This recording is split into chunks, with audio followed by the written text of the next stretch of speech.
Ukufadalala kwesiphehlimanzi Rooiwal E-Hammanskraal sekuhlonzwe njengembangela yokubheduka kwalesi sifo. Abanye ke bakhomba ngenjumbano Uhulumeni. Nongqongqoshe kanye nemeya bavumelene ukuthi njengamanje akusona isikhathi sokubekana amabala kodwa ke esokuthi kuhlengwe umphakathi. So namhlanje ke sithe ake sivale le chapter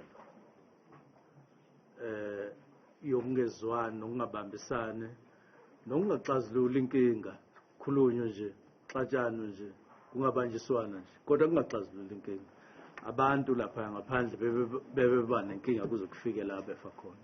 Bavumelene ngokuthi bazosebenza ngokubambisana njengohulumeni ukuxazulula lenkinga. Isivumelwano sikhona manje sokuthi hayi asibambisana sisebenze ndawonye sifake namanye ama departments xazulule lenkinga. Kube nokuzibophezela emkhandlwini.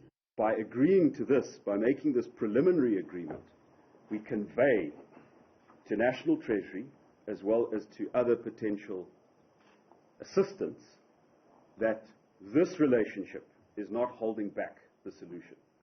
Kumanje sebengaphezulu kwama-20 abantu asebebulewe yisifo Sohudo E-Hammanskraal kanti bangaphezulu kwe170 abantu asebelashelwe lesi sifo kusukela sibhedukile.